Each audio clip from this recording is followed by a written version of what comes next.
update po tayo sa Kimpogan of for today guys. Ito naman tayo guys ha. Sila Paolo Avellino at saka si Kim Chi po ay nagpasko sa Baguio City. Haba! Wow na wow! Kasama nila Paolo Avellino at saka si Kim Chi, ang pamilya ni Paolo ha. In fairness naman dito guys, ay nalinlang ba yung mga fans ng Kim Pao dyan? Kasi ang in-expect kasi nila guys is si Kim Chi po ay papunta sa pamilya na. Pero in fairness naman kay Kim Chi, hindi naman sa yung hindi niya sinelebrate yung kapaskuhan kasama kanya mga pamilya, kundi nagkaroon kasi ng aritan sila Kim Chi at saka si Paolo. Alam naman din natin yan guys, diba? It's not, hindi naman bago sa atin yung kasi alam naman natin yung sitwasyon ni Kim Chi as of now. But in fairness naman, para umiwas lang sa ganun ni event, si Kim Chi ay nangisita sa Baguio City para sa ganun guys ay makasama ang pamilya din ni Paolo Avellino.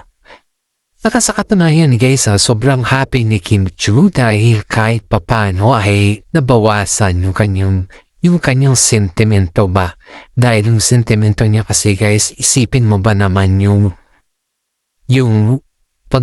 Paskong Pasko may alitan pa yung magkakapatid, diba? Pero hindi naman natin Kim Chi sa mga ganyan na issues sa kanila niya tilakang guys, kasi sinet aside po na yun yung kagandaan kay Kim Chi guys, kasi hindi niya inisip yung alitan mo na dyan. Dahil ang Pasko naman is once a year lang naman.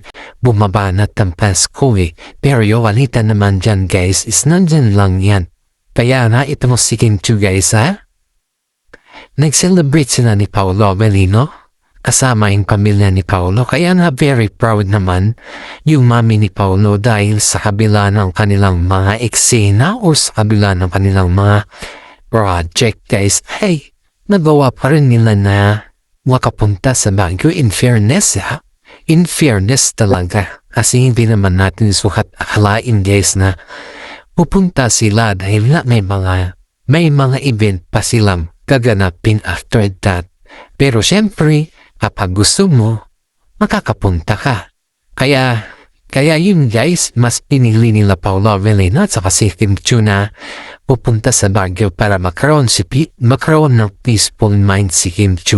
Hindi naman pwedeng dalhin ni Kim Chi dun yung problema kasi nakakaya naman sa side ni Paolo at alam naman din natin yan guys, diba? Aba, ayuda na mga Kim Pao guys, nalaman nilang nasa Baguio si Kimi, ang daming mga bisita at dumaragsa sa bahay nila Paolo Avellino ha. Talaga pag kung nasaan si Kimi guys at saka si Paolo, nandun din yung mga kanilang mga fans. Always think positive nga yung mga fans nila sa kanila guys, dahil ang sinasabi nila dito guys na napakabuti ni Kim Chi na tao, hindi siya yung nagtatanim ng galit. Depende na lang sa sitwasyon kung ano yung kanilang sitwasyon. Pero in fairness naman guys kita mo naman yung ngiti sa mukha ni Kim Chi habang kasama niya si Paolo Avellino at pamilya ni Paolo. Ito na naman tayo, may mga paayuda na naman tayo guys kay Kim Chi at saka si Paolo Nung nasa Baguio sila guys, hindi in-expect ng karamihan kasi naimbang they are very sweet. Yung as in holding hands na nagaganap na. Pero in fairness talaga, kasi kitang-kita nila dun yung mga sweetness yung dalawa.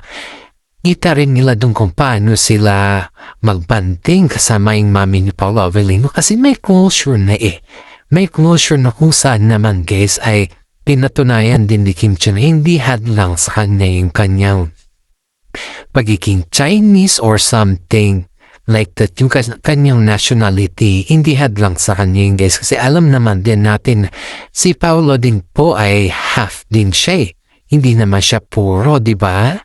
In fairness naman, makita mo naman sa galawan ng dalawa na they are very sweet. Sweet na sweet as in parang kumbaga is magnet sila dahil kung nasaan yung isa, nandun din yung isa. And in fairness naman, si Kim Chi naman guys ay may regalo sa pamilya ni Paolo Avellino. Sabi nga nila, Kahit wala daw dala si Kim Chu, welcome na welcome siya sa pamilya ni Paolo. Pero syempre guys, si Kim Chu kasi is a very giver person. Hindi siya yung tao na kaya mo lang hindi siya yung tao na madamot. Kung meron sa kanya, yun ay binibigay niya to guys. Ganun siya yung ka-loyal na. Kapag alam niya na mabait yung tao sa'yo, kapag alam niya na kaya kanyang suportahan or kaya ibigay yung loyalty, and that is good.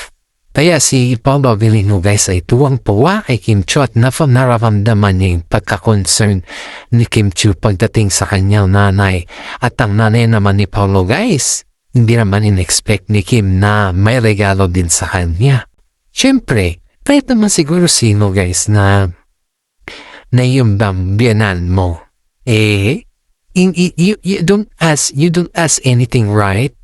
But yung common sense ba or kumbaga is yung parang hindi mo inaobliga yung sarili mo na mabigay ng regalo. Pero yung kusa, kaya nga si Kim Chu guys ay napaiyak nung nabigay ng regalo si mami ni Paolo Avellino dahil hindi daw niya ito naranasan dahil wala na siyang nanay. Kaya nga ang pinakamahirap sa lahat guys yung hindi mo naranasan mga bagay-bagay na ginagawa ng mga ibang tao sa'yo.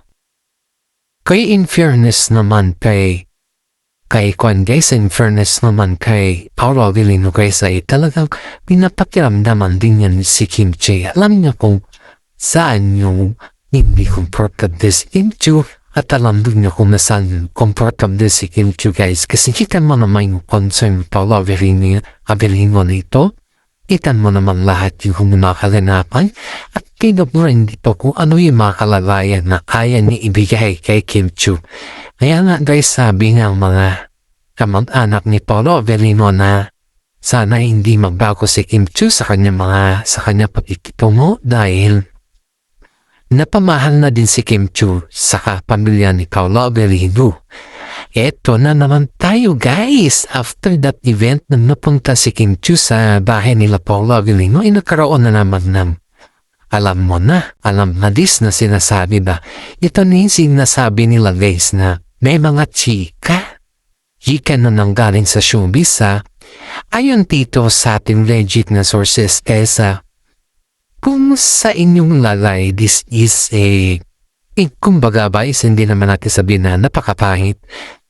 Alam mo ba naman yung nasa agap natin na balita guys na parang si Kim Chu daw ay ginagawa lang na panikip-butas lang si Paolo dahil marunong si Paolo Avellino na mag-handle ng mga problema. Yan po yung narinig natin yun dito sa ating legit na sources. Pero in fairness guys, parang kumbaga kung ikaw ay nakakarinig ng ganyan, feeling ko nakakamali yung actress na yun. Kasi nga sinisiraan na si Kim Chu Kung sa tingin niya kasi, ang sabi pa niya daw guys, kaibigan niya si Kim Chu pero alam daw niya mismo yung ano yung kalagayan ni Kim Chu sa ngayon. Siguro, tama siya na kaibigan siya pero yung sabihin niya na parang ginagamit ni Kim Chu si Paolo Avellino that's not true. Hindi yan totoo kasi isipin mo kung sino yung gumagamit ay wala namang gumagamit sa kanilang dalawa.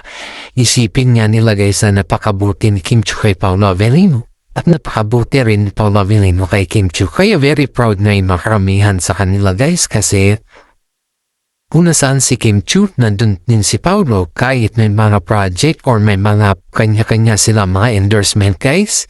Kahit pagod malayan sinusundo nila ang isa't isa, nagtitext sila, nag-update sila kung asan sila ano na yung kanilang ginagawa.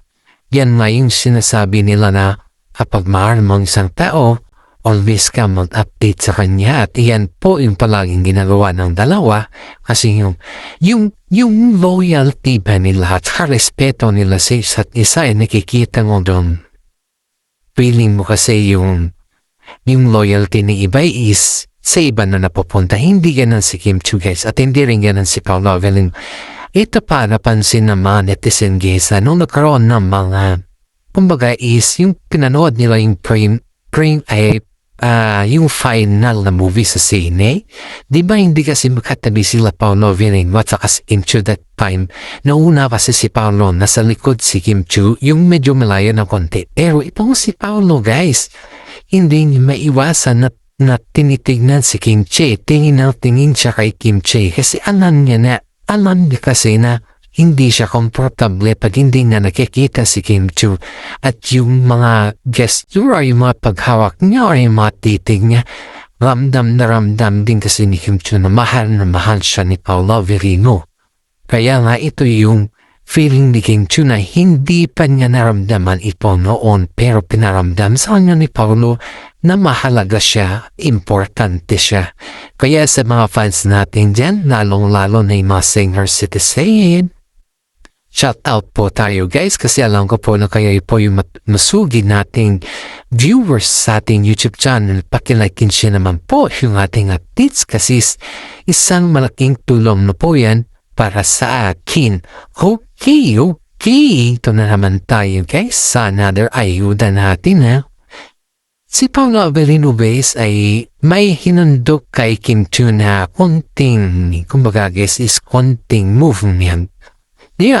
Nung nasa Baguio sila guys ha, ito ay yung nasa Baguio sila is napasayaw si Paolo may sayaw siyang ginawa, kumbaga is parang kinontak na siguro yung pamilya niya na magkaroon ng konting celebration na yung bang sila lang ba.